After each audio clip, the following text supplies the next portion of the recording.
Okay, so today we are going to start the last topic from the laws of motion, and it is called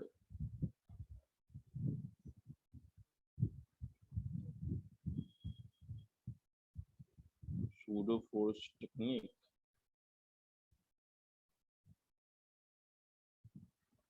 Now, why we call it technique? Because it is a mathematical trick to solve the question of laws of motion. So, before I start this topic, let's go back to the laws of motion and try to recall some of the key points about the laws of motion. So, the laws of motion is something which is not valid everywhere. So to understand the laws of motion, we define something called inertial frame.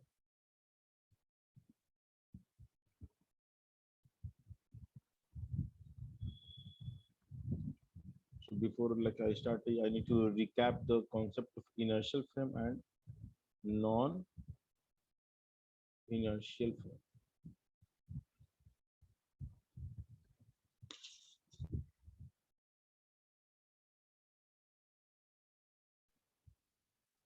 Okay, so what is inertial frame? So in simple words, you can say a frame which maintains its inertia. moving with constant velocity. Correct.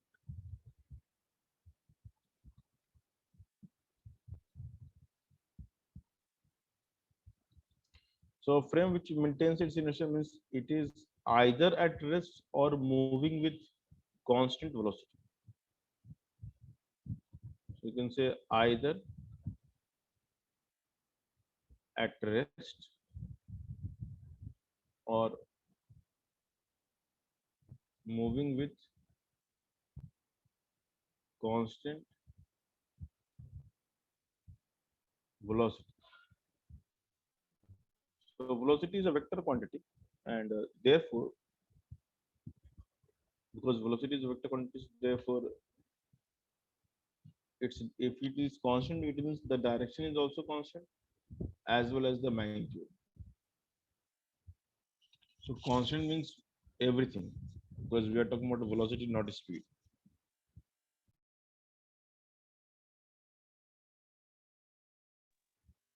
Okay. So anything which is not inertial will be non-inertial.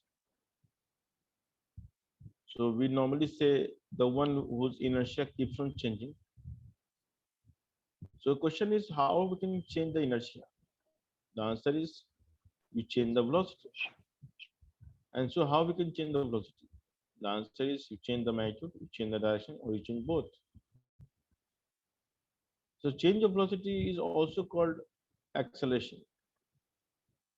So we say that any accelerating frame is non-inertial. Any accelerating frame is non-inertial. Now every frame which is rotating by default are accelerating. Any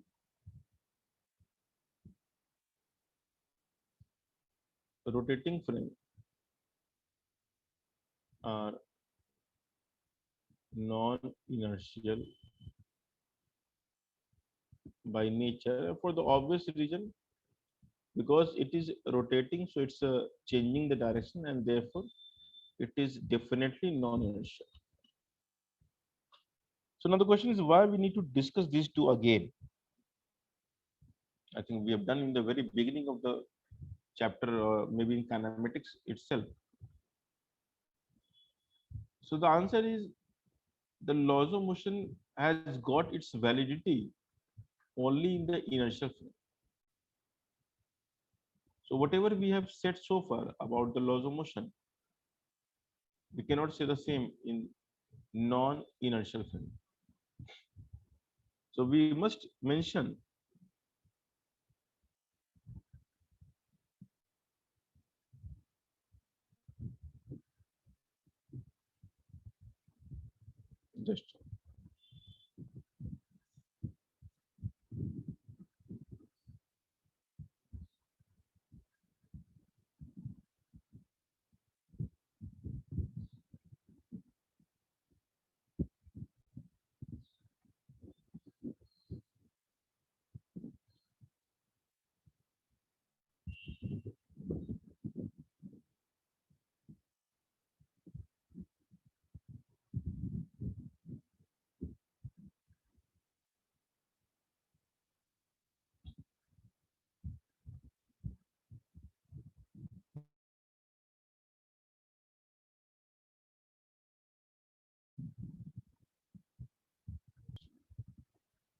One more student is trying to join.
All right.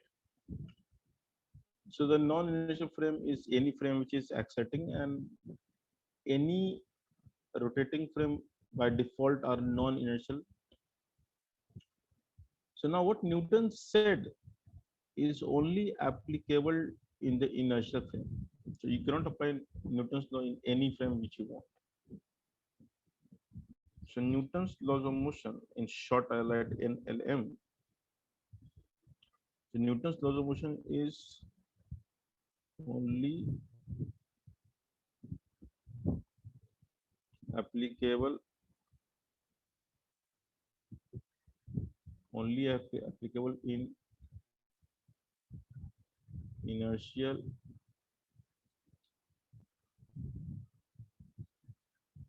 frame of reference. Just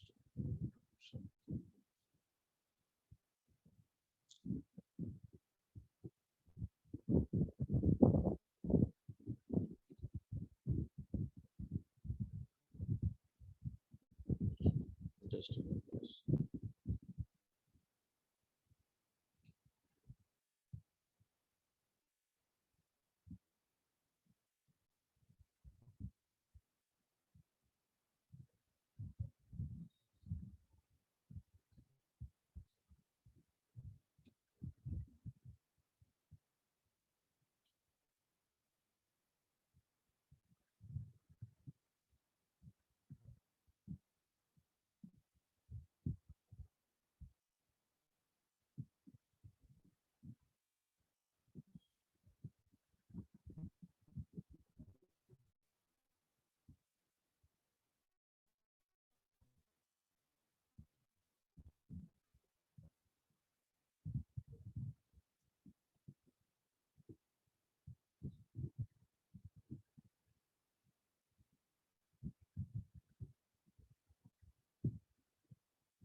Okay.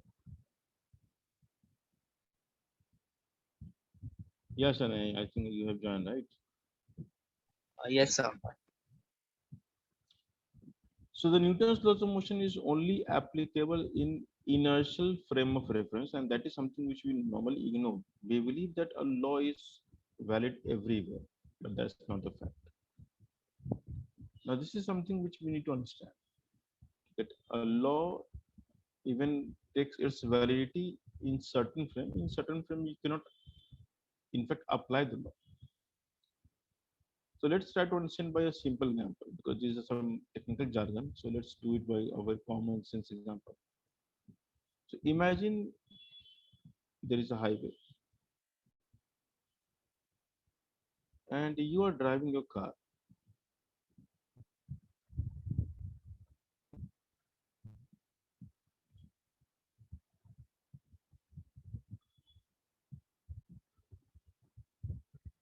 A good car.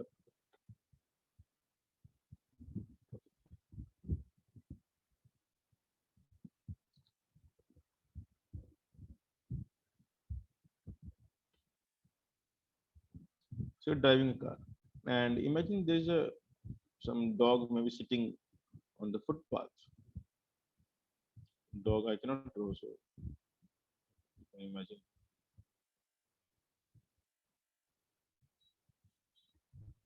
dog. Now the dog is not moving going anywhere. It's just sitting idle on the footpath. Your car is in fact accelerating. Your car is accelerating. Now try to be very careful in this observation. So now the driver of the car is trying to look at the dog. Tell me what he will see.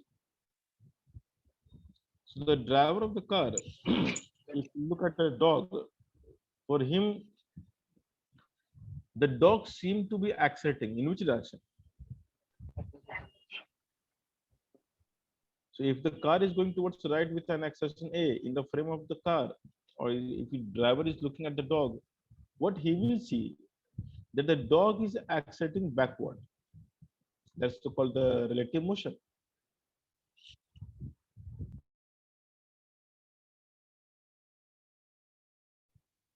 Understood? Now, with the simple example of relative motion, we know that in the driver's frame, the dog is accelerating backward. Is this okay?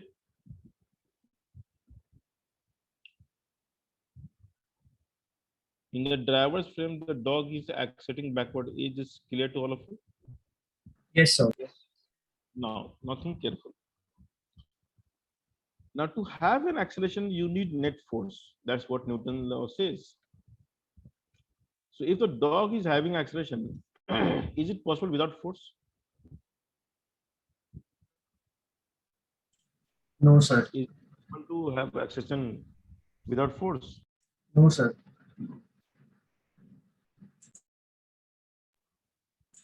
The answer is definitely no.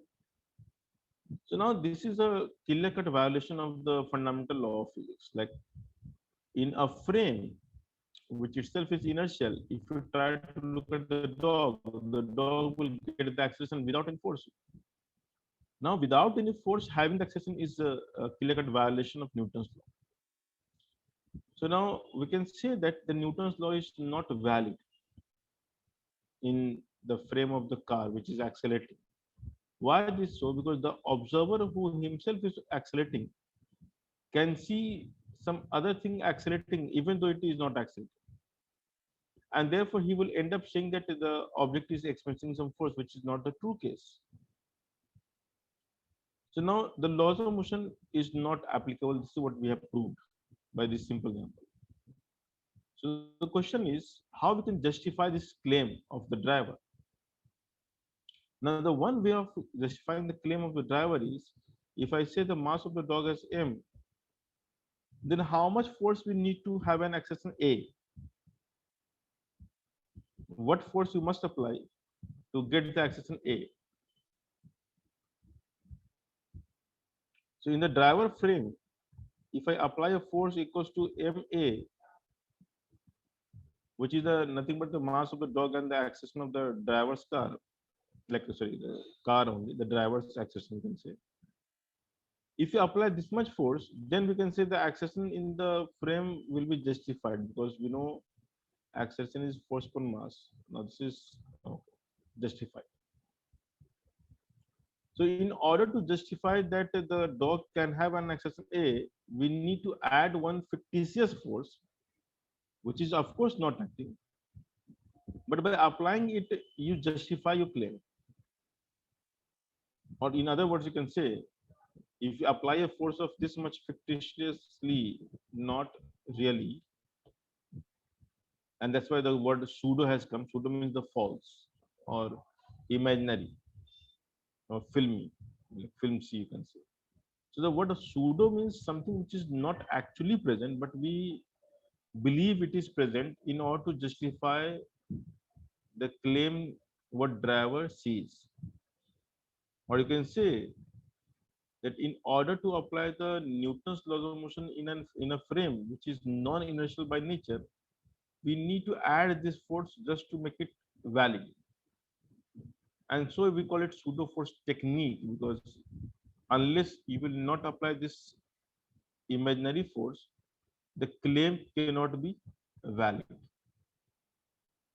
So that is the reason behind pseudo force. It is a frame dependent force. First of all, it is not a force. It is a force which we apply as per the frame of observation. Okay. Or you can say that if you are willing to write laws of motion sitting in a frame which itself is accelerating, then for you, the guy who is trying to write the equation, by sitting in a frame which is non-inertial by nature, he will apply this extra force called pseudo force so that the laws of motion can be okay, or it can be valid or it can be applied. The laws of motion is actually not applicable in such frame. But still, if you want to make it applicable, then this force is some additional value you need to add. So what we can say in essence that pseudo force technique is a technique in which we apply a force equals to something when we try to write the laws of motion in a frame which is non-inertial by nature. So if I put everything into words,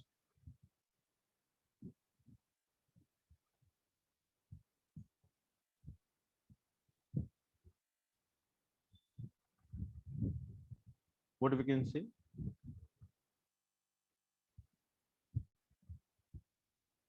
Since NLM is not applicable in non-inertial frame of reference, therefore, if we wish to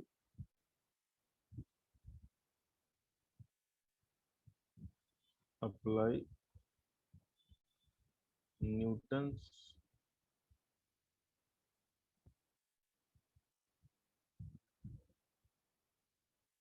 laws of motion in such frame, then we can do so by applying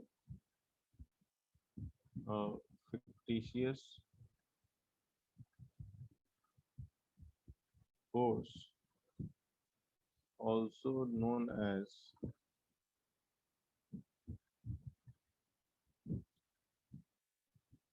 pseudo force,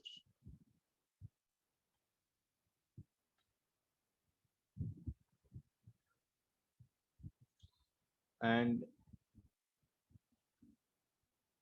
magnitude of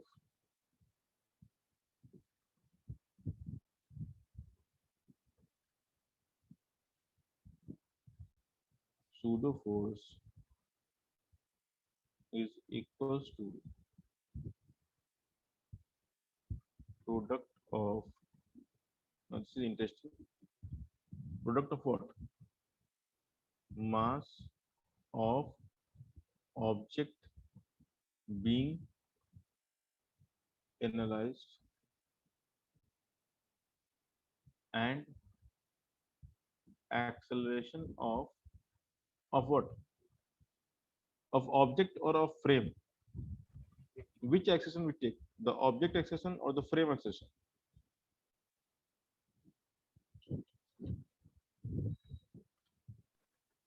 In a pseudo force technique, if you remember here the example, what is A representing? Is it the acceleration of dog or is it the acceleration of the car? Car. Exactly. Now, why this so? Because the dog may start running and have its own acceleration. So the net acceleration will change. Now, the driver will see, in fact, the superposition of two acceleration, and therefore it will be even complex. But the pseudo force has nothing to do with the dog's acceleration. Rather, it is only because of the car's acceleration, and therefore we can say it is the acceleration of frame which matters, not the object. So again, it is a really confusing thing. I mean, not very intuitive at first go, but yeah, eventually you have to grab this concept. So the pseudo force is always equals to product of mass of the object being analyzed, like the object for which you want to write the laws of motion, and acceleration of frame. In bracket, I'm emphasizing here clearly, not object.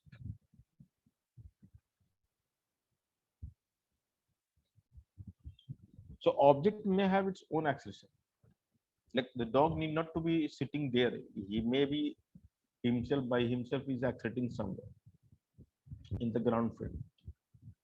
So the dog's acceleration really doesn't matter. What matters is the observer's acceleration. and you must multiply the mass with observer's acceleration. And now comes the how the pseudo force should act. What should the direction of action? So now the direction also matters with the and the direction of pseudo force must be in which direction? Opposite. Opposite to what? So frame. The frame's acceleration. The pseudo force must be opposite to the acceleration of frame or velocity of acceleration of frame or velocity of frame or direction of frame. Let's say if the frame is going towards the right, then should we apply the pseudo force left, or it can be right also?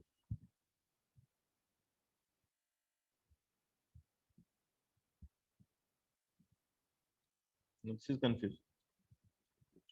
So what I just What's said the is question is if the frame is going towards the right, okay, so should we apply the pseudo force in the direction opposite to the Left.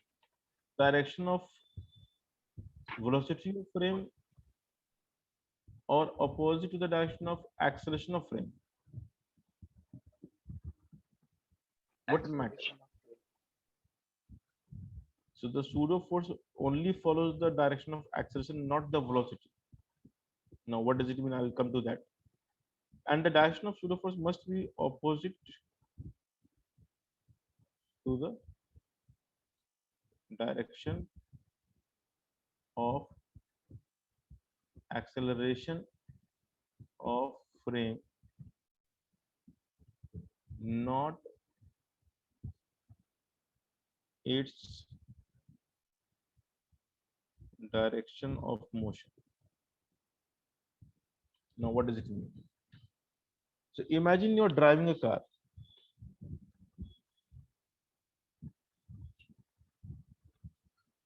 So now this is your car.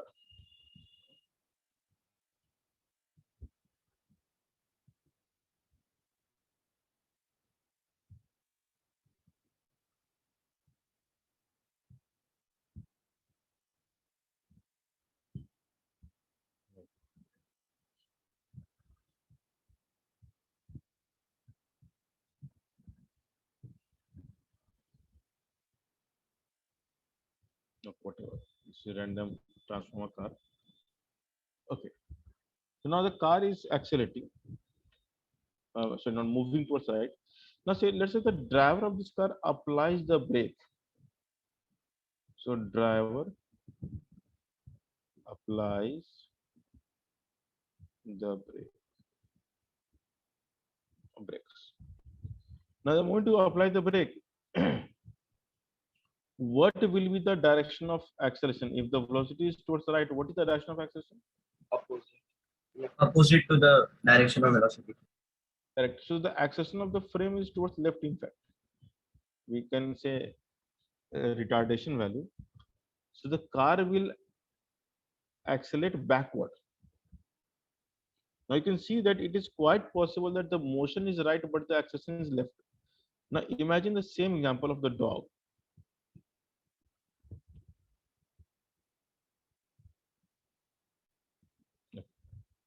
Some random dog. So now the pseudo force on the dog will be in which direction? Right. Yeah, the pseudo force will be on the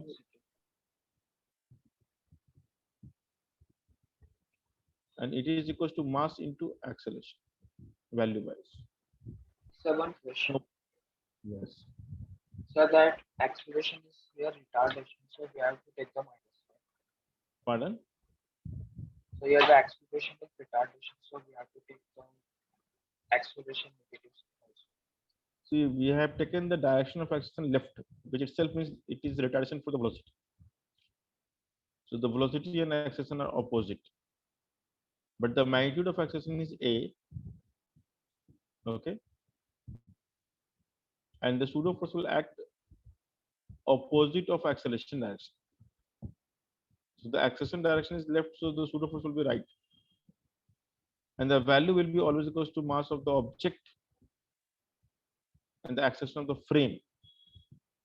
And we only take the value when we write the pseudo force. See, direction I have taken already. So pseudo force is this much value. Or you can say that pseudo force is in vector notation minus m a or a frame, where a frame will have some its own direction. So if you put a equals to minus a, what will get? Plus a, which means the force is right. So the idea of pseudo force comes from the frame. And why it comes, you need to realize this first. 99% of students apply this concept blindly without realizing why they're applying.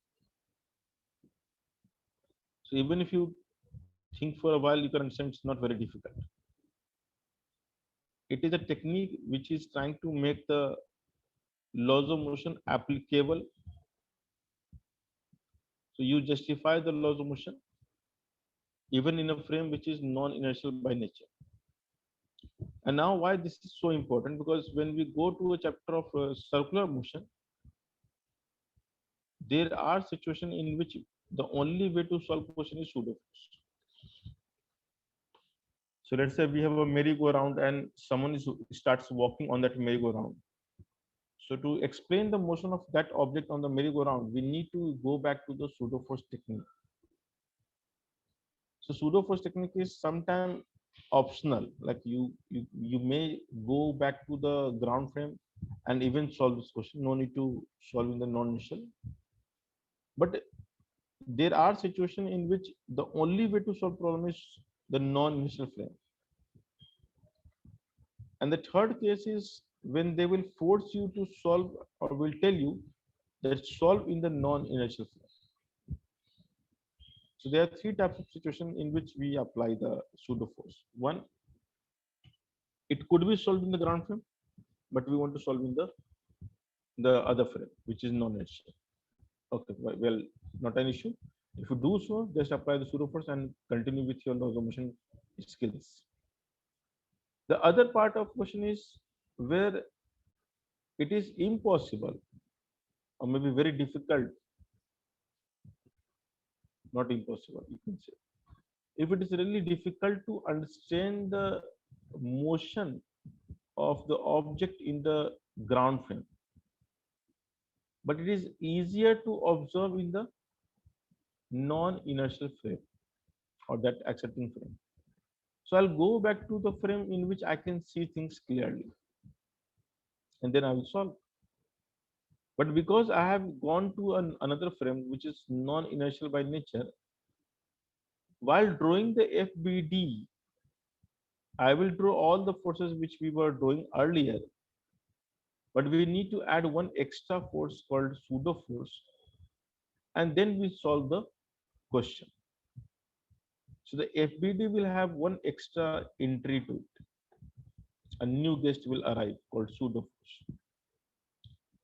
The third category of question are the questions in which it is simply impossible. I mean, you have no choice but to solve from the non-inertial frame. So these three situations will appear in the analysis of questions. And I'll give you one example of each, like when it is optional, when it is like only, I mean, the preferable, not only, and when it is impossible, like you have no choice but to do that way.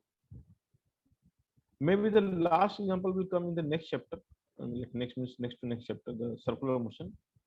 But the first two example we have to deal with in this particular chapter. So now, having said all this thing, we can prove it also mathematically. It's a bit rigorous, but it will prove things the way it should have been. So this will also expose you towards the concept of frame. Generally, frame concept is not so easy. So let's say we have two frame, and I call it S dash, and now this frame is accelerating. So I'm saying that this frame is having some acceleration. Let's call it A vector, A naught vector. So A naught is the acceleration of this frame in some ground frame. So the S dash may be a car, and I will bring something called ground frame called S, which is not moving at all, or at least it is not accelerating at all. So this may be moving with constant velocity, or it may be at rest, but in both cases it is non-inertial. Inertial. So let's say this frame S dash is any inertial frame. Any inertial. So any inertial means either V is zero or V is constant. Now, when it comes to the laws of motion, it really doesn't matter whether you're observing from the frame at rest or you're observing from the frame which is moving with constant velocity, because both will give you same answer. So such frames are totally acceptable. So the laws of motion is valid here, but in the S dash frame, the laws of motion cannot be applied directly. So let's say the person in the S dash,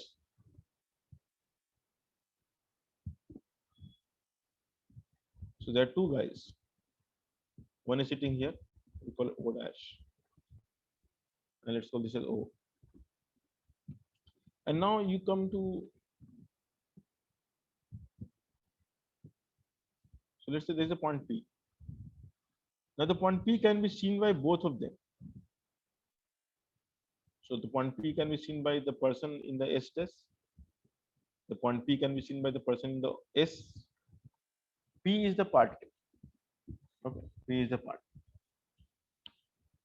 So now we can draw some position vectors. So this is the instantaneous position vector of the particle P as seen by the observer O dash. So we can call it R dash. But the same particle P, if seen from the frame O,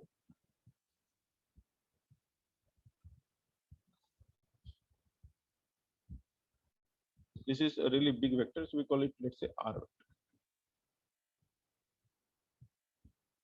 And now we have third vector also. The observer O can also see the other frame. We call it R O. Or just name it something like this. And now what we need to understand is that how the laws of motion will appear in the two frames simultaneously if we want to analyze it. Okay. So from the triangle law, what we can write? Using triangle law of vector addition.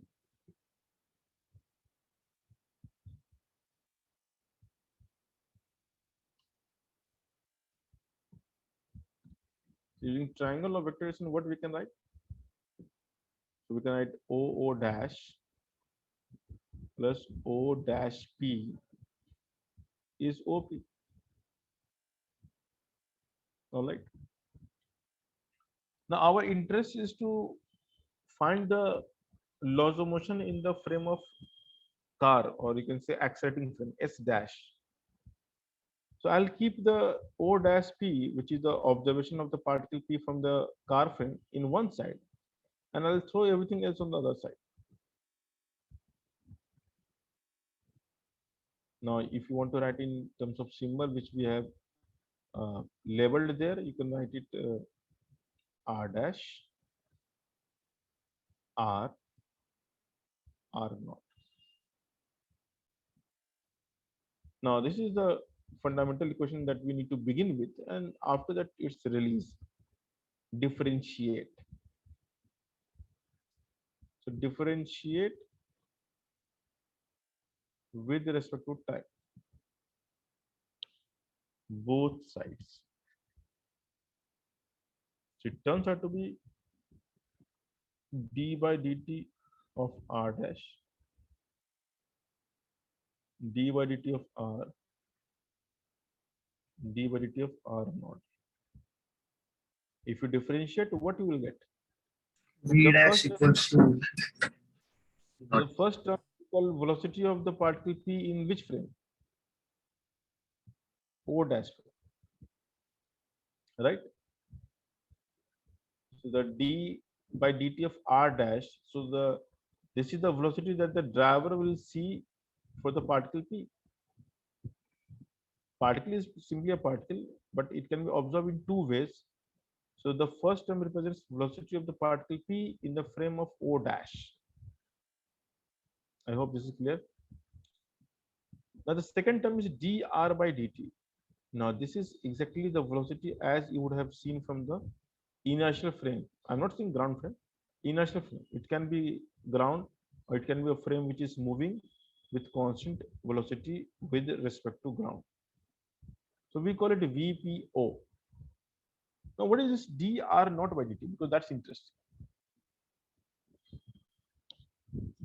sir, this is the velocity Of the car itself. in with the driver from the O. Yeah. No, yeah, it is the velocity of the driver in the frame of S. So now these are the terminology which we have. So what we'll do is we'll differentiate once more. And that is what we are looking for. Differentiating again. And why we need to differentiate again? Because we need to know the acceleration relation. The force has to do with the acceleration, not with the velocity. So we'll differentiate once again and we'll see that. So when you differentiate once again, what you get is I can write directly APO dash, the acceleration of the point P in the driver's frame, acceleration of the point P in the inertial frame, the frame in which the laws of motion is varied. And then comes the acceleration of the frame, the driver's frame, with respect to the inertial frame. Now, if I multiply with mass, both sides,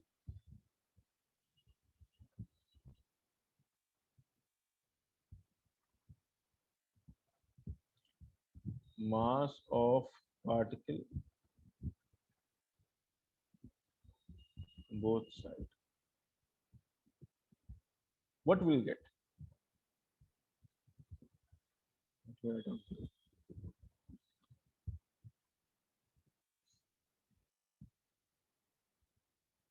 Sir, can you show this?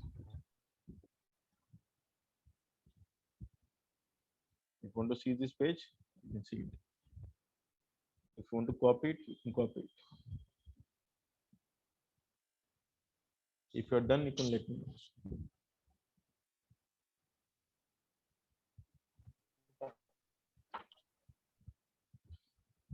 Okay, so once again, look at the last expression, which is meaningful to us.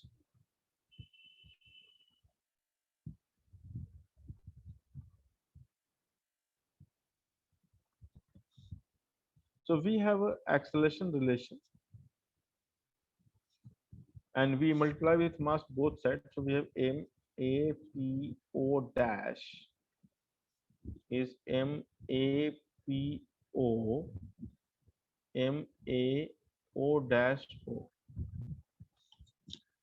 Now, if you remember the Newton's laws of motion, the M into A is called the net force. And it makes everything clear here. What this is representing? It is saying that the net force in the non-inertial frame. Net force in non-inertial frame. What this represents? What this represents? MA. And this acceleration is the inertial frame acceleration, not ground, inertial frame acceleration. So in the inertial frame, if you write ma, it represents net force in inertial frame. And definitely these two are not going to be same, and it will differ by the third value. And the third value I can write as plus with minus sign here. So what is this? This is your pseudo force, the fictitious force that we were talking about. And this is proving the fact that if you want to write the net force in the non-inertial frame, you first write all forces in the inertial frame and add one more force in which direction? Minus a o dash o. So the direction will be opposite to the direction of acceleration of the frame. And this term we call pseudo force. So now knowing this concept is okay. So we can say F net in non-inertial frame is equals to F net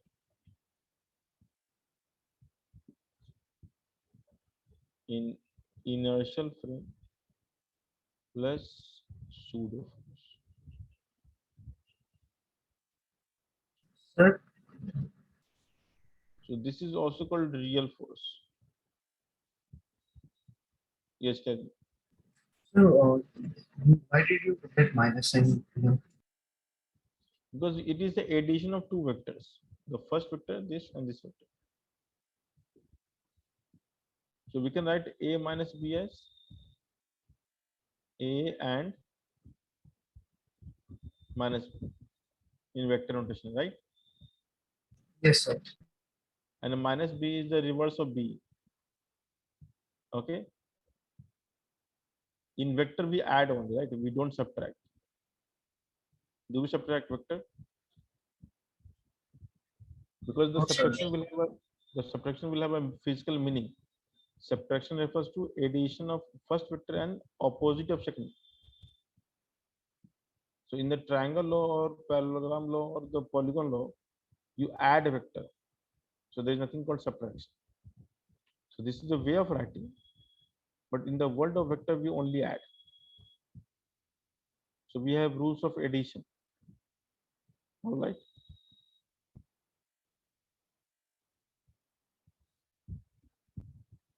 So if you have forgotten, you can go back and practice the vector once again. It will help you out. Now, even knowing these theoretical thing will not help you in solving problem. So we really need to solve some problem. Okay. So we'll take the very famous wedge problem.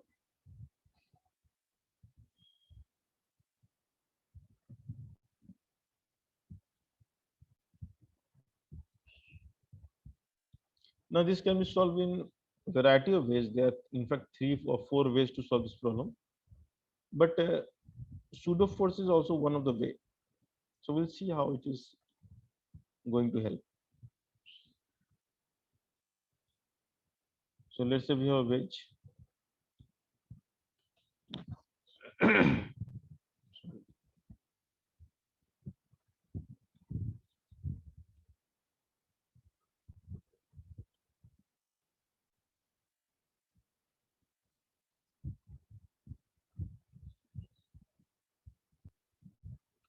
So this wedge is kept on a smooth surface. The surface is smooth, so there is no friction.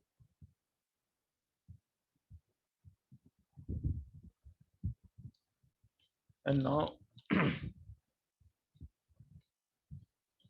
let's call the mass is m. So there is a block kept over the wedge.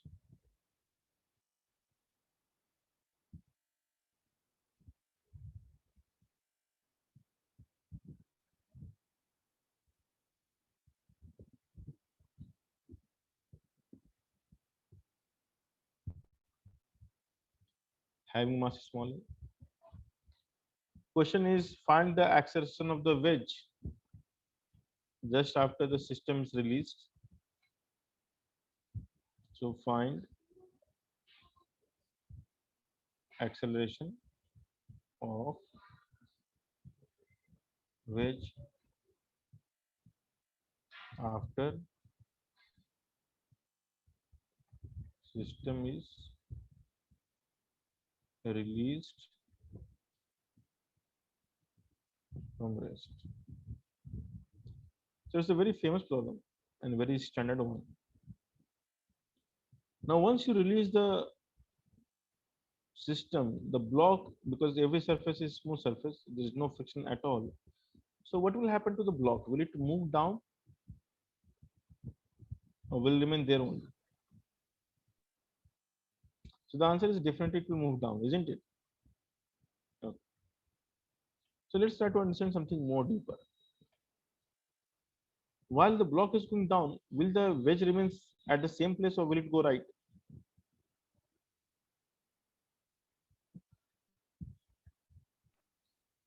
Once again, if I'm audible, you can tell me the answer. If the block is going down, the wedge will be there only or will it go towards right? So there, So block will not, the wedge will not move, right?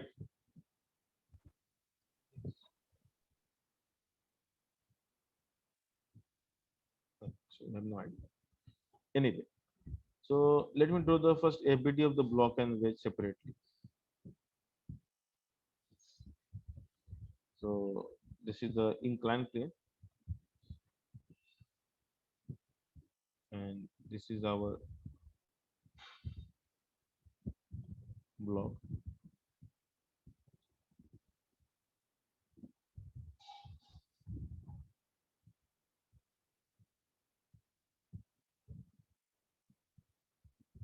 So we need not to think of pseudo force. We just let's you start solving the question first.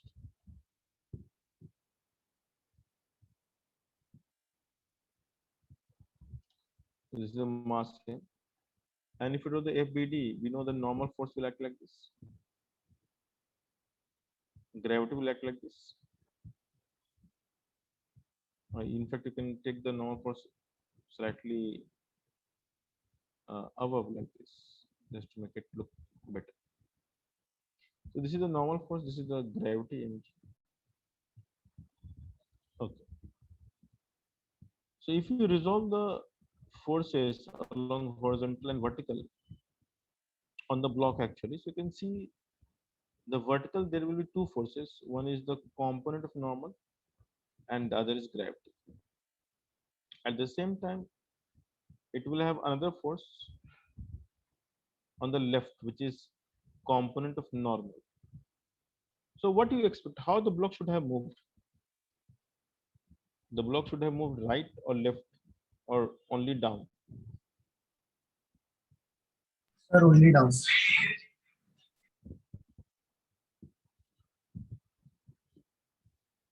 So what the left force will do?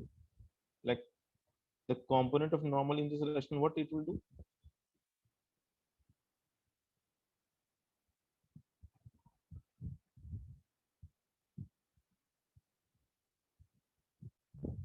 So you're trying to say that no force will act on the left, but it cannot go left because I am feeling that it will go only down.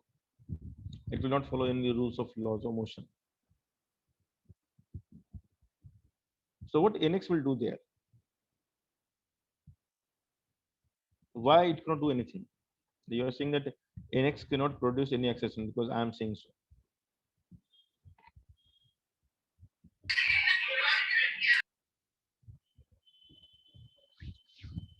Not in me. What will happen? Will it go down and left? Or what do you mean by down? Down means down the plane or down means vertically down. so vertically down. So vertically down. So it will move vertically down. This is what you're saying, right? Yes, sir. So why you're saying so? Like on what basis?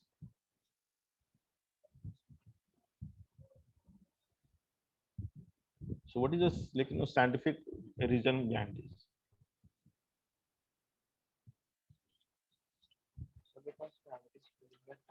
Because vertical downward.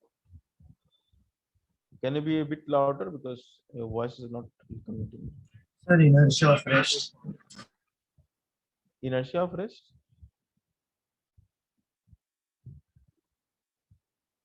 So why the inertia of rest will keep it? I mean, bring it down. Inertia of rest is rest. So gravity is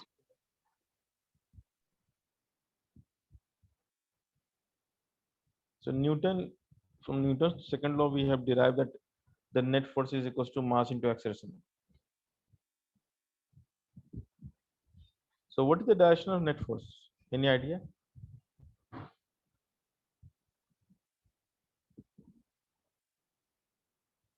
So on the block, can you see the net force direction?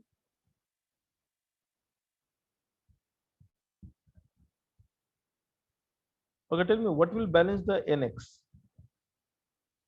Is there any force which can balance nx? Try to think in the ground frame.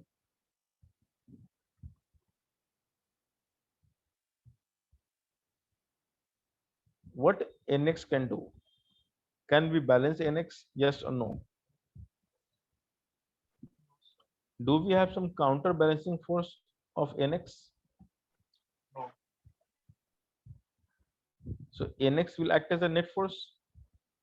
So in which direction nx will accelerate the block? Left. Yes. Good. So the block is certainly going to have acceleration towards left. Now the other two are also left. One is the gravity, other is the normal action, which is ny. Okay. So if ny is really bigger than or equals to mg, it will remain there in the vertical direction. So it will just fly off horizontally, but that's not possible. So we can say for sure that ny is less than mg. So there is a net force acting downward, which is mg minus ny. And this particular net force will produce an acceleration in which direction? Vertically downward. So this block will have two axes, and one towards left and other vertically downward. And because the block is having two acceleration, horizontal and vertical, it is really difficult to analyze the motion because we do have no idea what is the direction of net acceleration. So solving that method will be really cumbersome.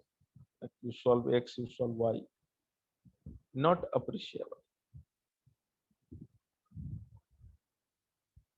So it's not like you cannot solve. Of course, you can just write the laws of motion. Eventually, you solve.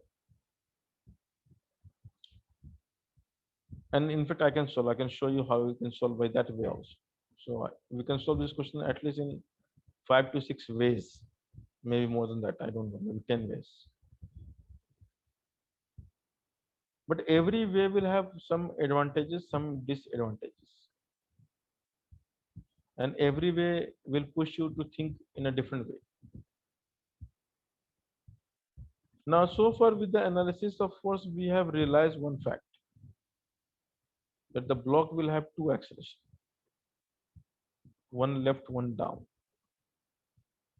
And these two accelerations will produce one net effect, which you don't know exactly where it will go. Okay. Let's try to analyze the wedge. What do you think about the wedge?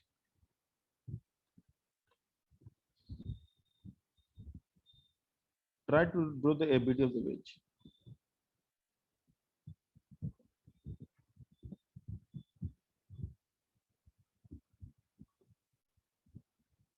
This is very important.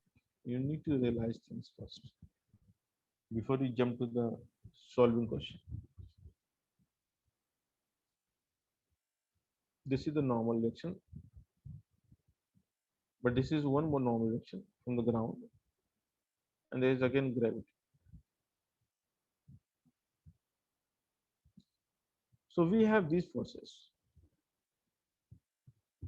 the same normal, because third law, Newton's third law. This is the normal between the block and the wedge. This is some new normal from the ground. Let's call it n dash, and this is the gravity. Let's call it mg. Now tell me, is it possible for the wedge to move vertically? No, sir. The answer is definitely not. So now one thing is totally eliminated, that the wedge cannot move vertically down. So we can say for sure that the vertical forces are balanced. All right. Now, if you try to find the angle and resolve this normal can be resolved into two directions, one right, one down. This is exactly nx. This is exactly ny. Now the ny and the gravity is balanced by n dash. Of course, these relations are not so useful right now, but we should know that what is balancing what. And if you know the angle theta, you will also realize that this angle is theta. A bit of hard work for you. Whenever you need to find some angle, something like this, you can just extend lines to learn how to get the answers. Extend line, and you will realize that it's not difficult. So this is theta, this is 90, this is 91 theta, this is 91 theta, this is 90, this is theta. Sometimes constructions are very important to understand the angle part. Okay. Now once you know the angle, you know nx is basically n sine theta, and ny is nothing but the n cos theta. So we have the values of normal well resolved, and now we can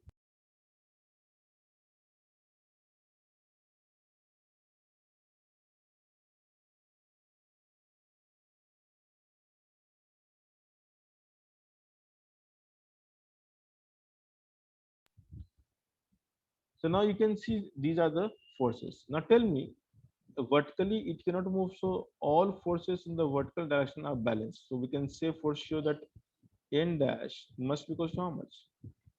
N cos theta plus gravity. Although this expression is of no use for the present question,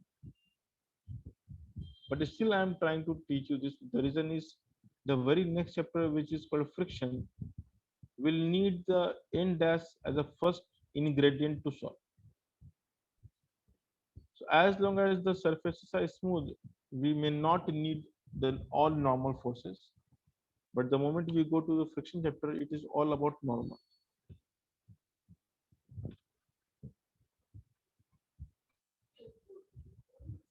Now look at the nx. So what do you think the nx will do to the wedge?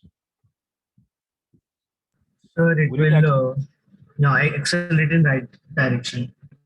Correct. So we can say the wedge will have an acceleration, let's call it A. And the acceleration of the wedge is only due to this force. There is no other force. So the reaction force between the wedge and the block is the cause behind the acceleration of wedge. Now this is what you need to understand. It is not the weight of the block, it is the normal between the block and the wedge, which is the reason behind the acceleration of wedge. And therefore, as the block will move down the slope, the wedge will go right. This process will happen simultaneously. To realize this even further, let me do some displaced diagram. So let's say the wedge has traveled something here over a time.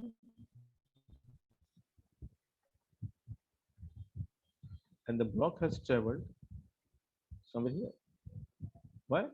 Because we have already analyzed in the ground plane that the block will go left and down. So the path of the block is something like this. Not exactly, we don't know what is the exact angle, but the path of the block is really complex.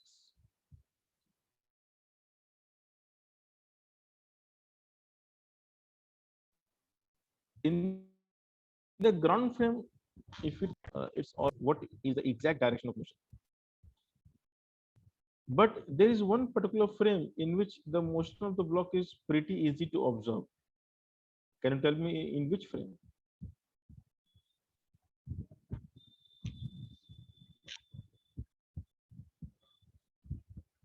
In which frame the motion of the block is easier to observe? So wedge. Exactly. So now the wedge is the suitable frame in which we can see how block is moving. So the reality is one thing, but what you observe is another thing.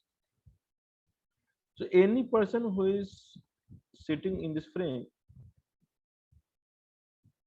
and trying to see the block will see that block is only going this way. Now the path has suddenly become very obvious.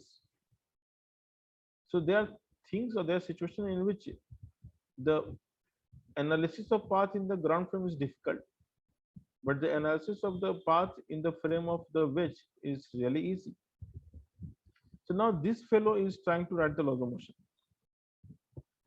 but fortunately he is not in the ground frame.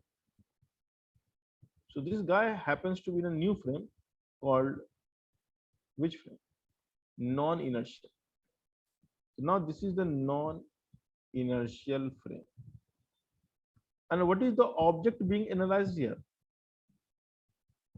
Which object you are trying to analyze? Block. Block. So this is your point P. This is the point P. The P in the previous diagram. Look at this. So this P is now the block.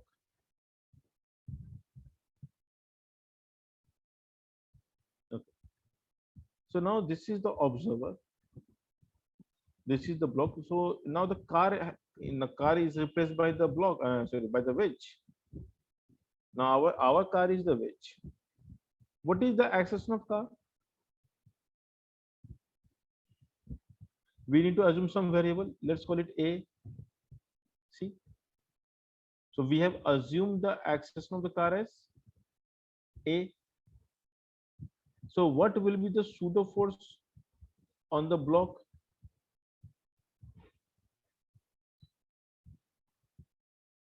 If A is the acceleration of the frame, minus the value is MA, only magnitude, direction is opposite, right? Yes. So now imagine someone is trying to draw the ABD. Just-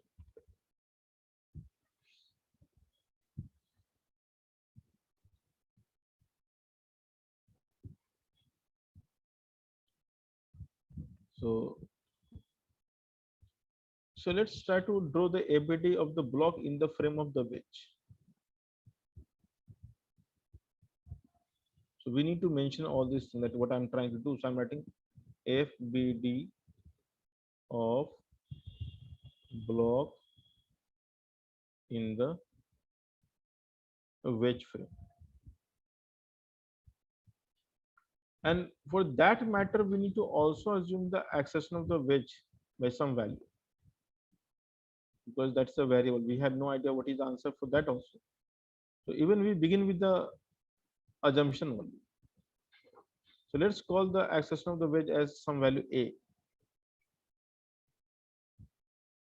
Because unless you will not say A, you cannot solve it. Now come back to the block and try to draw it. Now look at this, how the pseudo force and how the ABD will look like. So one force is normal. Other is gravity.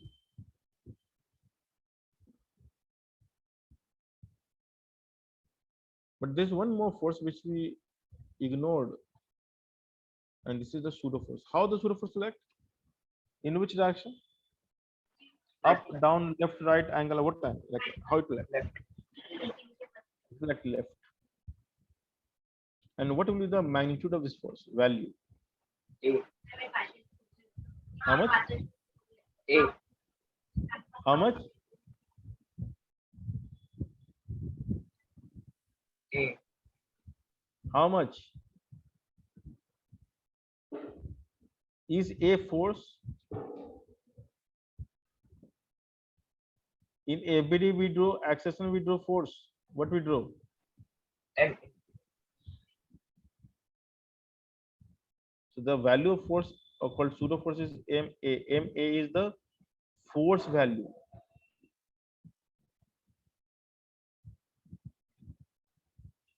This is the pseudo force.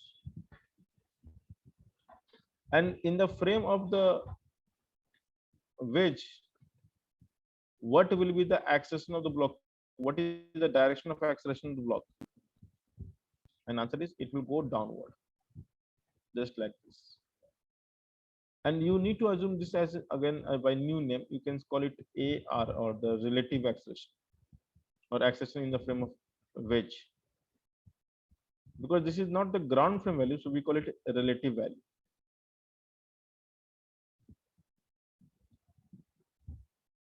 So we call it a relative acceleration. Now here AMA, which you have written here, is not acceleration, it's a force value. It's magnitude of force.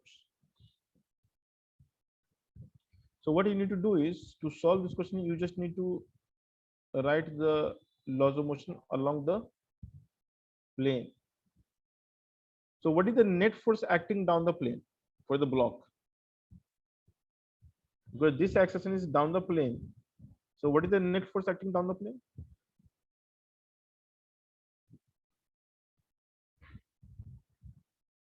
So mg you can further resolve as, what is the component of mg? We know this is very famous. So MG. This is mg cos theta. And the component down the plane will be MG sin. mg sin theta. And the pseudo force we can further resolve, one along up and one along the plane. So this will be ma cos theta, and the other component will be ma sin theta. And we have only one acceleration, AR. So what is the net force acting down the plane? Because that is how the observer is looking at the acceleration. For him, the only motion possible is down the plane. So we need to only think of forces acting down the plane. Yes, sir. So F how- pseudo cos theta. So with that we have mentioned already here. So we can see that F pseudo cos theta, which is ma cos theta, it is a force now. It's not a acceleration, it's a force. Plus mg sin theta, which is again a force, is mass into acceleration of the block, called the relative acceleration. So in the frame of the wedge, the acceleration of the block is now known to us. This is the acceleration in the frame of the wedge. And how much is that? So the AR turns out to be A cos theta plus G. But definitely they may ask this question, they may not ask this question. What else we can write? We can say that in this observer, for this observer, the vertical forces or the forces normal to the plane must be balanced. So can we write n plus ma sin theta must be equals to mg cos theta? Can we say yes or no? So this will give you the n value. What is n value? Mg cos theta minus ma sin. And What we is have already A? seen. Pardon? Sir, Yeah, tell me. sir, no understood. Okay. And we have already analyzed the ABD of the wedge separately. And we realized that the only force which can accelerate the wedge is n sin theta. So the third equation for block, for wedge.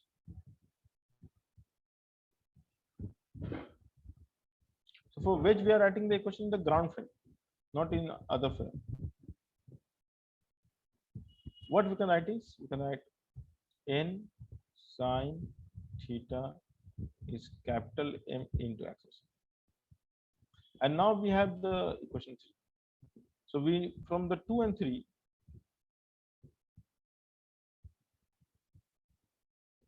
we can write something. The n can be substituted. You can say n is ma by sine theta. So I'm writing n as ma by sine theta, and this is equals to how much? Mg cos theta minus ma sin theta. Our endeavor is to find the accession A.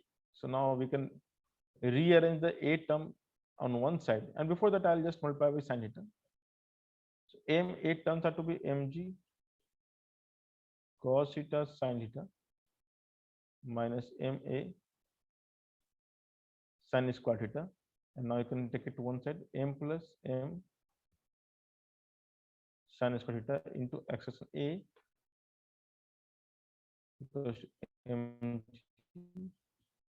cos theta, and so we have A equals to mg cos theta sin theta upon capital M plus m,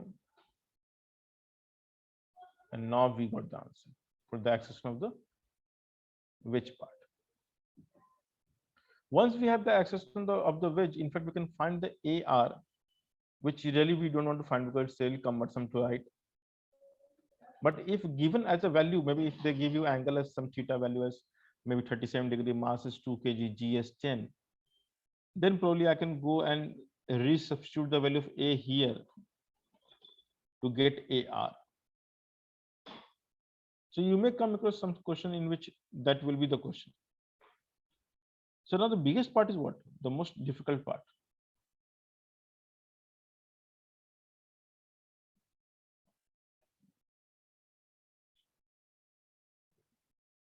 By solving the same, you got the accession of wedge.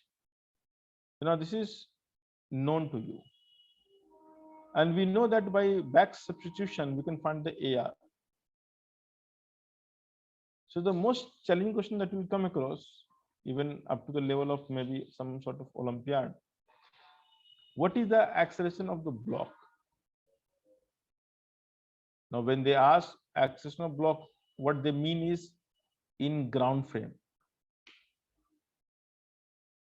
So the question is, what is the acceleration of block in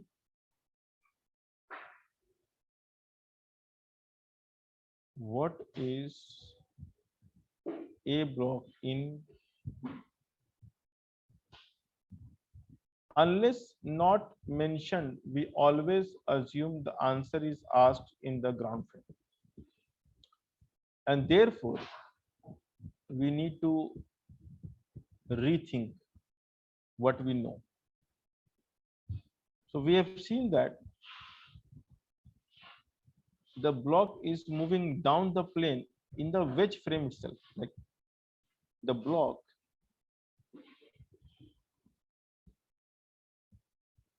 one second.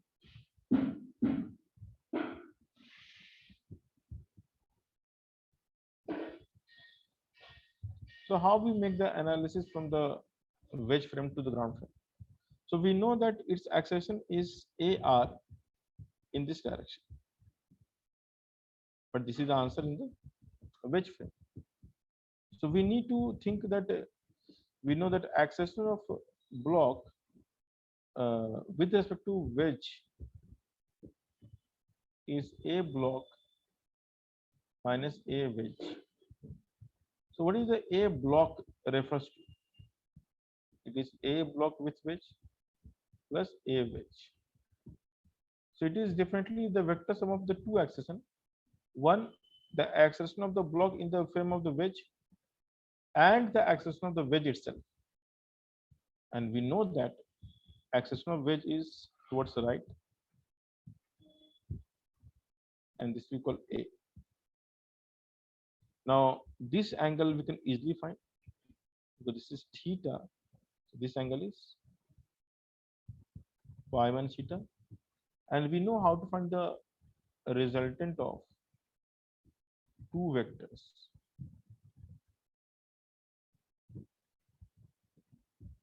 And the answer is under root of the magnitude of first vector square, then the magnitude of second vector square, then 2 times the first magnitude, second magnitude into cos of angle between the vectors, which turns out to be this much value. So the accretion of the block in the ground frame is really a challenging value. It's rigorous to calculate. If you're interested and having the patience, you can go too slow. And then it turns out to be cos.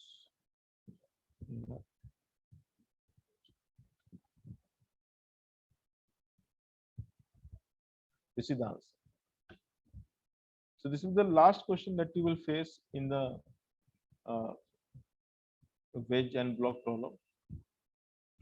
The wedge and block problems can be simplified in variety of ways. It is not just one way of solving. We can solve in, as I said, multiple ways. Okay, so let me show you some alternative way of thinking. If you have really understood this part, on for that matter, I'll just tell you that you take the snapshot and just go through it once before I go give you the next way of solving. The realization is very important. Pardon? You can just take a screenshot, or maybe you can click from your mobile phone. What I want is that you should have all these ABDs, because I'm not going to draw the ABD again. Just in fact, I will just solve it quickly. If you're done with this.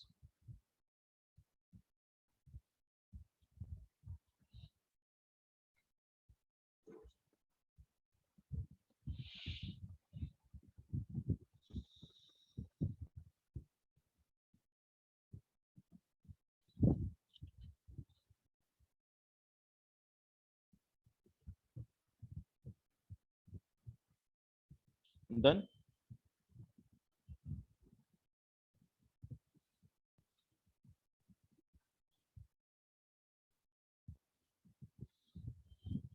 Now, if you look at this diagram, this is the most important diagram. The accretion of block is not AR in ground frame. Actually, it is having two components, AR down the plane and A horizontal. And that is what we need. This is the equation that will help us.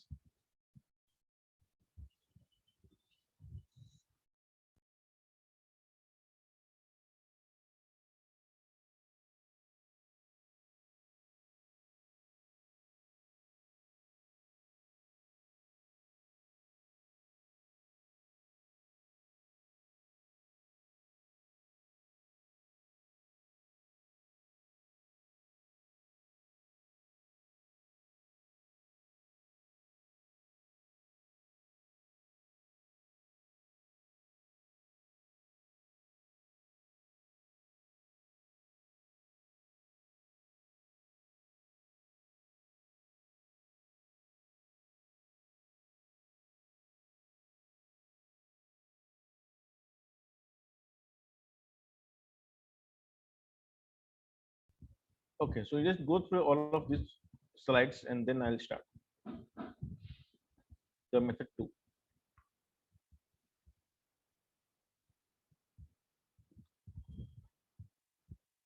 Shall I start the second approach?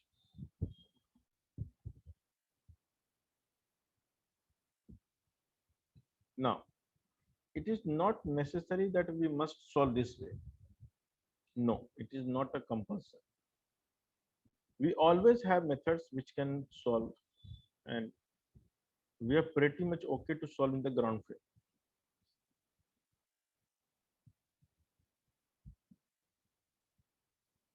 So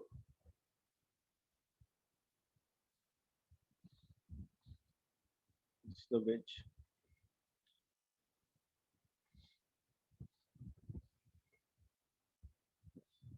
I'll only give you the 3 approach to this problem. Rest you can explore on your own. So this is the wedge of mass M, and here goes the block.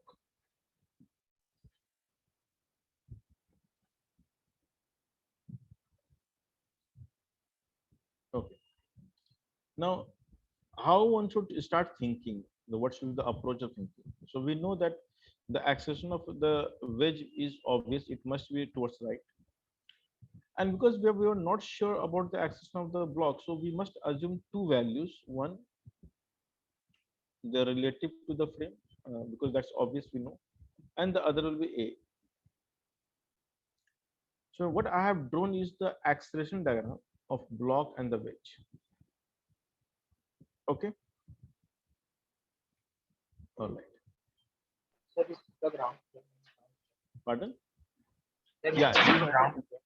yes, it is in the ground frame. The block will have two acceleration, wedge will have one acceleration.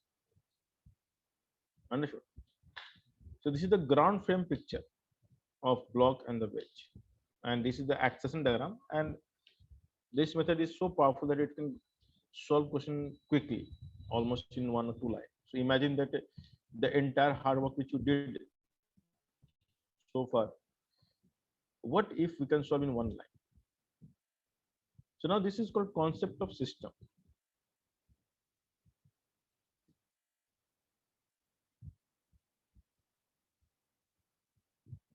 So this is a really advanced concept, and probably you will understand better in chapter of center of mass. But as of now, we can apply as a concept of system. Now, if we assume this entire thing as one system, so the block and the wedge is my system.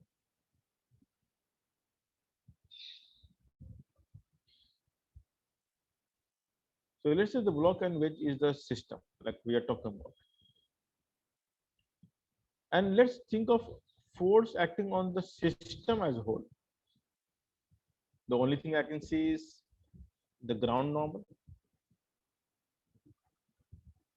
And the other thing I can see is the total weight of gravity. So if you think the entire system as one system, like the block and wedge as one system, then what is the external force acting on this system, not individually block and wedge system? Now this part is the most difficult part to realize. If you realize it, you can let me know. So you can take some time, maybe 2 minutes, and think about it. What is system? The system is basically which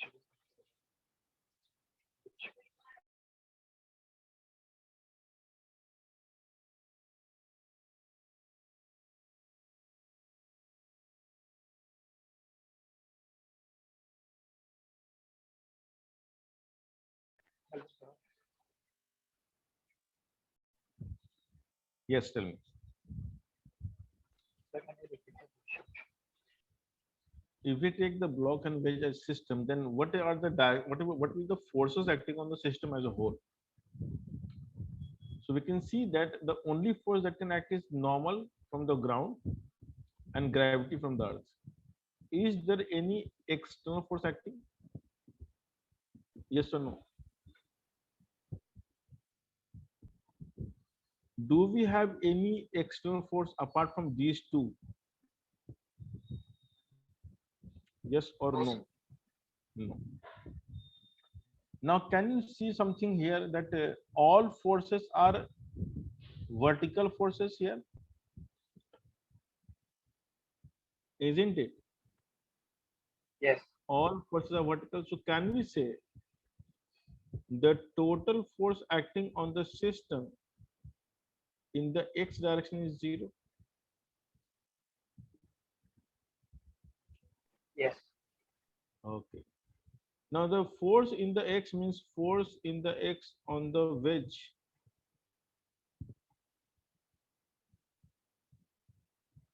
plus force in the x on the block must be 0. Now Newton said that net force is mass times acceleration, so m into a, that's it. What about the force on the block in the x direction, in the horizontal direction? M, but we need to write the acceleration along the horizontal direction, the x direction. Let's call it this as x. So what is the net accession of the block in the x direction? Can you tell me the answer?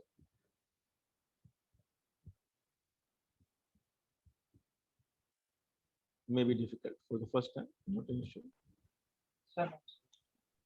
It turns out to be a minus ar cos theta. That is the net accession in the horizontal direction, in the x direction. So the net force is mass into accession, mass into accession. And if you add all these things, it must be 0. So my A minus Pardon? so no. Hello, hello. It is 0 because the system cannot have net force along x direction. Individually, they may have, but the system cannot have, because if the wedge will go right, the block will go left. System will not move here and there. Or you can say this is because we have realized that all forces on the system are acting vertically. And also we know the net force we write as mass times acceleration. But we are supposed to write the net force only in x direction. So we will only take the component of acceleration in the x direction. For a wedge, the acceleration in the x itself is a. For the block, the acceleration along the x is a minus ar cos theta. Once you equate this to 0, you get a relation. What relation? M plus m into a equals to m ar cos. This is will be your equation 1. Even if you don't understand much, you can try to remember this way, because this approach is slightly advanced approach. Now, what other equation we need to solve this question? So because we have relation in a and ar, so we need one more relation, because we have two variables a and ar, so we need just one more equation, and that will do the job. So to get the other relation, we'll come back to the block. Now this is the very standard practice, so it may not be intuitive at first, so don't worry, you can just look at the answer, then practice after some time. Now what is the force acting on the block down the plane? Then force acting on the block in the downward frame, down the plane in the ground frame. It turns out to be the only force acting is mg. Sin theta. There is no other force. Other are normal, because we are solving in the ground frame, so we are not writing any pseudo force, as I said. And what is the acceleration in this direction? Can you check from the first diagram? What is the net acceleration down the plane? AR. AR minus a cos theta. Because the block will have two acceleration, right? So the net acceleration down the plane is how much? This is theta. So it is a cos theta. It is a sin theta. So the net acceleration down the plane is AR minus a cos theta in the ground frame. So we can say that for block mg sin theta, which is called net force, equals to mass into net acceleration down the plane, which is a cos theta. So it turns out to be that AR is nothing but g sin theta plus a cos theta, exactly same as what we did earlier. If you go back, see,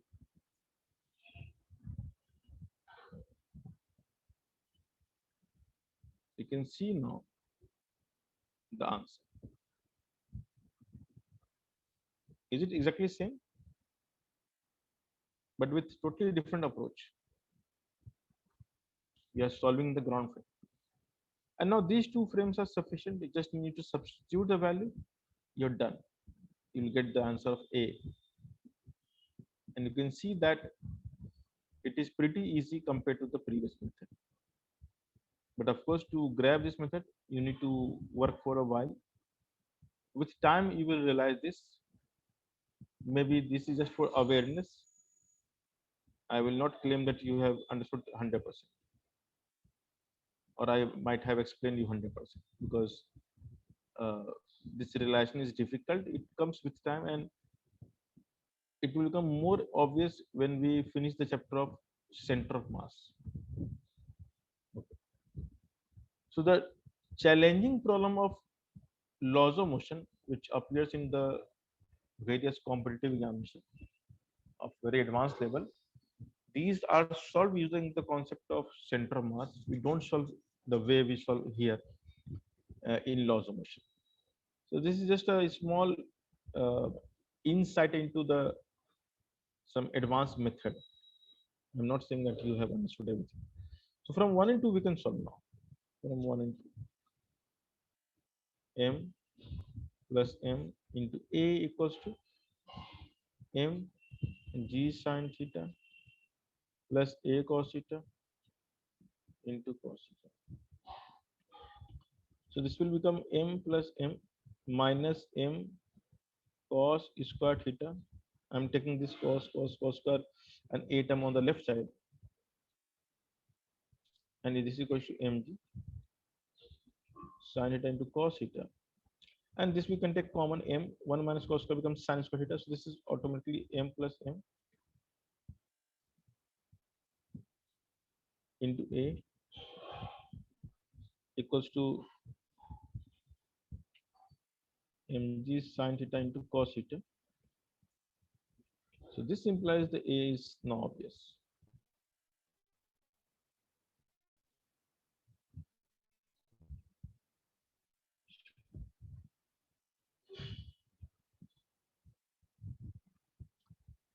So this is the approach number 2. Now the first part, you can say this approach, I can eliminate this by a new method,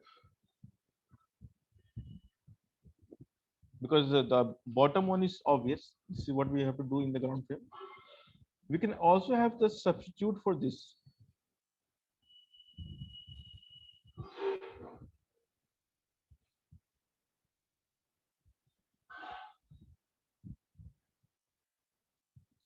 So this will become the third method, or third approach.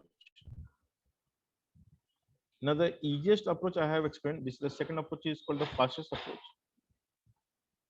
But although it's fastest, it may not be intuitive as of now. So let me give you the third approach.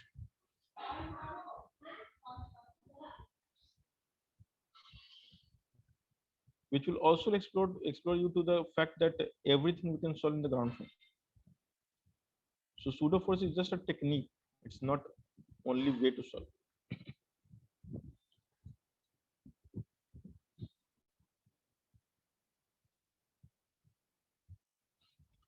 So we have seen that the block will have two axes, one down the plane, which is AR minus A cos theta. I'm just writing that here. And the other is A sin theta. So I have resolved the accession in this direction. Is it okay? And the wedge will go A. Okay, how? You can see it here. AR minus A cos theta and A sin theta.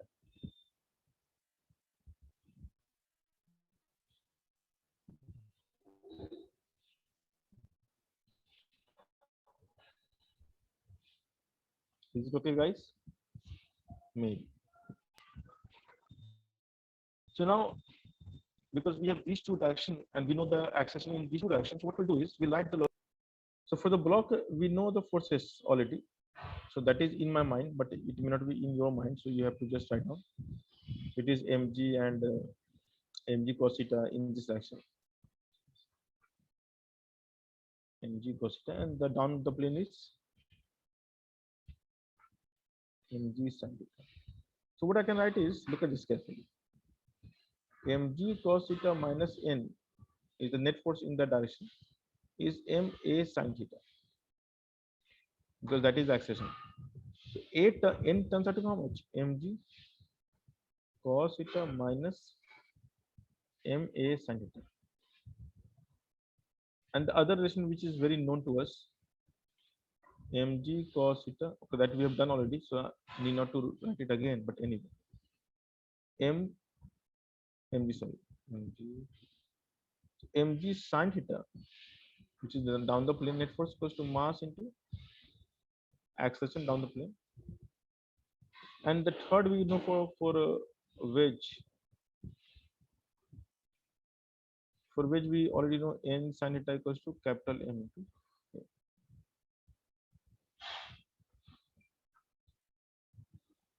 So we are done. So we are done because we can solve question directly from this two. No need to use that equation 2 also.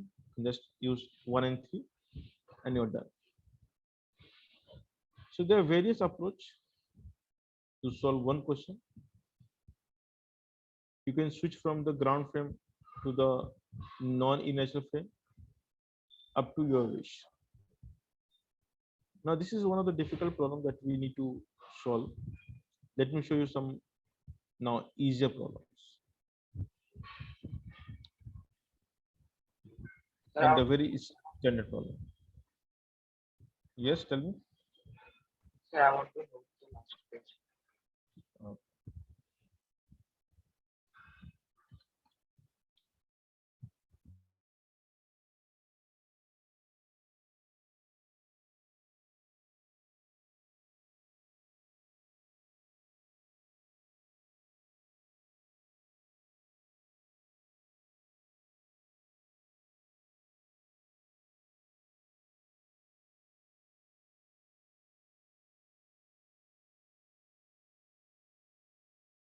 Yes, sir.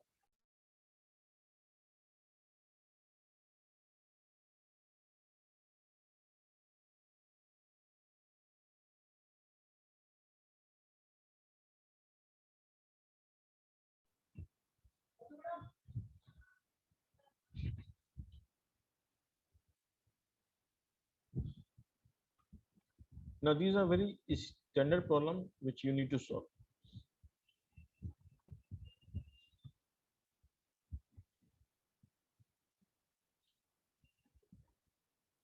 Now there is a wedge and there is a block.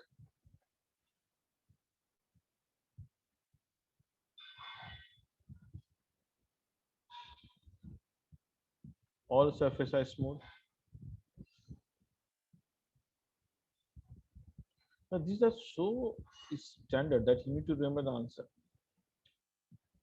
So these are some of the fundamental questions. You can think like this is something which I mean, like we should not derive again and again. In fact, we must know the answer. And then using this, you can actually solve some of the more challenging problem. So what is the question? Okay, let me phrase this way.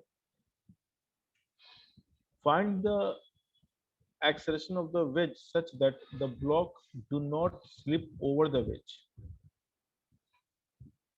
Find the acceleration of wedge such that block remain at rest with respect to wedge frame. So they will not say wedge frame, they'll say wedge.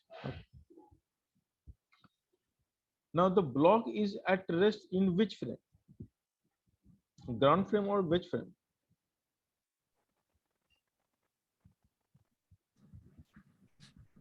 Sir, wedge. Okay. Now, so to understand the concept, let's draw the ABD of the block first. In mg, normal. Okay. So how the wedge should accelerate, left or right, in order to keep the block at rest? The right side. Right, correct. Now you may think that why only right? So you can say I will assume left. So think like this. You will say left. The moment you apply, I mean, accelerate the wedge left, the pseudo force will act And these three forces cannot balance each other. That's obvious. So now this assumption is incorrect. Now, whenever you are in doubt, you can proceed with your thinking, and then you will realize that okay, this is absolutely blunder. So now I am going to accelerate my wedge towards right with some value a, which we don't know as of now. But the moment you think of a as accelerating towards right, in the wedge frame, what will be the pseudo force on the block? The answer is left. Now this is the pseudo force, and this pseudo force is equal to how much numerically? Ma. Okay. And now the question is, the block should not move in the frame of wedge, which means the AR must be 0. And for AR to be 0, what we need to do?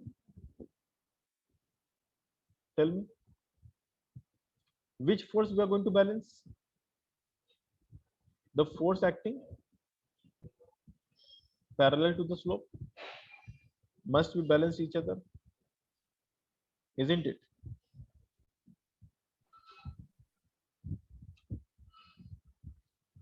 Are you guys getting the idea? What we are trying to do here?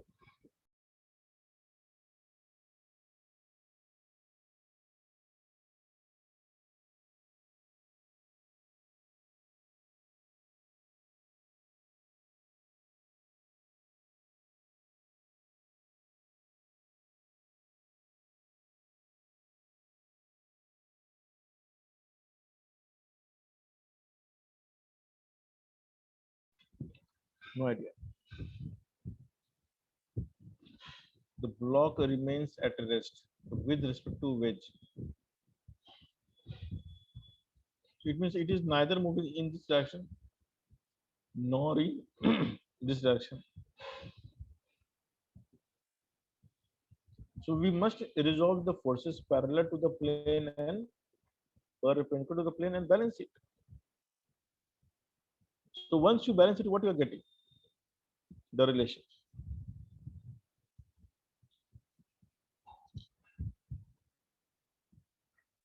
Am I audible to you guys? Hello, 1, 2, 3, 1, 2, 3. Yes, sir. Yeah, I'm asking something. Can you resolve the forces and balance it? If yes, then what are the relation you're getting? If not, let me know.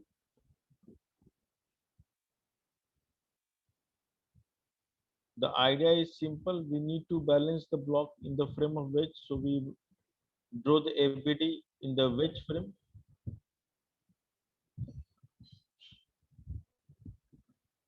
Yes. So what we get?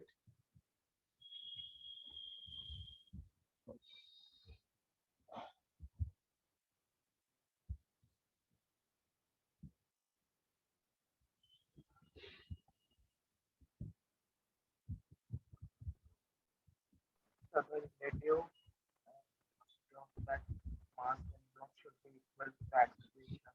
So the component of force acting down the plane is mg sine theta, and up the plane is ma cos theta. This is n, and their force in this direction is ma plus mg cos theta. And because the block is not moving in the wedge frame, so for the observer in the wedge frame, all forces are balanced. So that this will also give you n equals to ma sin theta plus mg cos theta, and this is of no use as of now. But the other equation will give the answer. It is ma cos theta is balancing mg sin theta, and this will give you what? A equals to g tan theta. It's a very famous formula. A equals to g tan theta. So if the wedge will accelerate towards the right with this value, then anything kept over it will remain at rest. Understood? So for the inclined part, this is something which you need to remember. And this is important. Understood?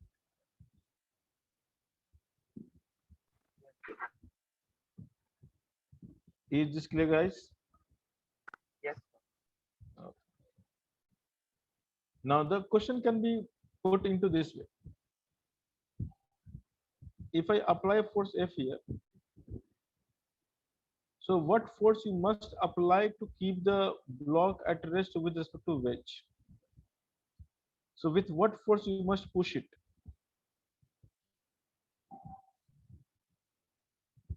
Now it's the same question. MC tan theta. So because the block is not slipping, can we say that the block will have exactly same acceleration as that of the wedge?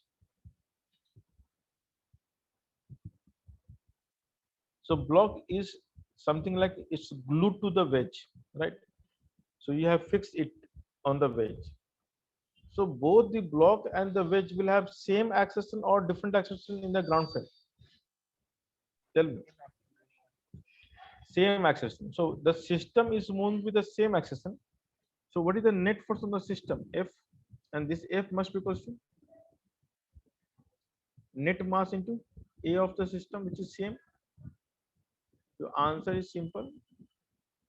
All mass into G tan theta. It's done. So these are the questions you are going to face. It's a very standard problem, very standard. So some more examples. I think you have access to my notes. If you go through it, you will see variety of problems solved already. I have taken just 2 questions.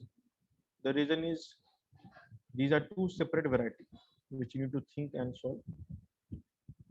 The rest is just application, which you are going to face a lot of question in the tutorial sessions. So I'm leaving the rest part to the tutorial session, and I have discussed exactly what I need to discuss. The rest are actually easy. For more practice and variety, you all can refer to my notes. Those who have joined today for the first time, you can request they will reshare the notes, or else I'll share in case they fail to do so. So with this, we complete the chapter of Newton's laws of motion.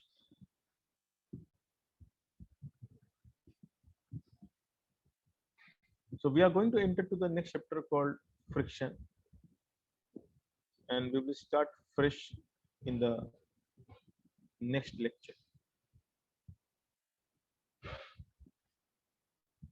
So now you start practicing. In case if you face some difficulty in concept, you can always refer to notes, or you can ask me in the lecture also. I believe that the tutorial session will be really helpful to you guys. Practice as much as possible. And once again, kinematics and laws of motion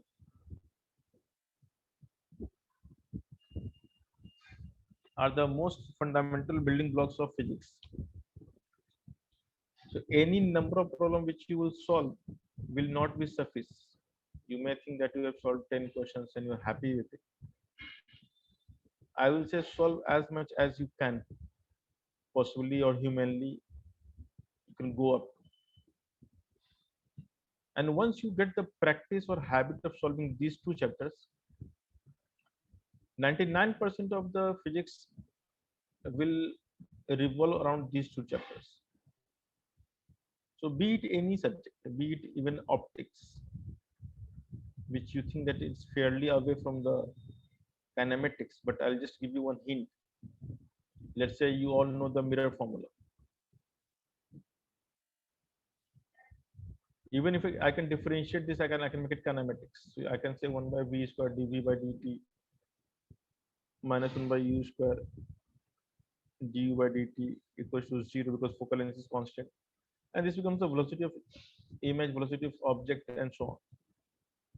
The idea is in JEE, it is mostly application which they try to test.